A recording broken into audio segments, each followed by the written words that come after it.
тя потенциално може да избере някой мъж, който е на вид, който я разглежда сериозно, но тя винаги ще го усеща, като че тя се е съгласила да бъде с него. Тоест тя не го усеща все едно, той е достоен, не, те са наравно, те са партньори, ала бала, нали, както трябва. Не, тя ще усети, аз съм съгласна да бъда с него, защото просто нямам избор, в момента искам дете, вече биологични часовник тика, нали, а там вече ще го мисля.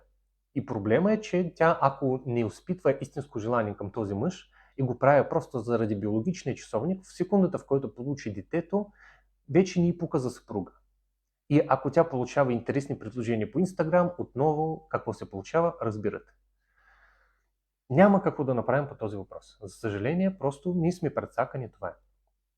Единственото потенциално, което можеш да правиш като мъж, е постоянно, безкрайно да се развиваш финансово и физически и като акъла, и дори по време на вашите отношения просто да показваш, че си по-добър и по-добър и по-добър, и при това да я поставяш на място. Тоест тя ще прави тестове, ще проверява твоята доминантност и трябва да я поставяш на правилното място, за да показваш, че си достатъчно доминантен.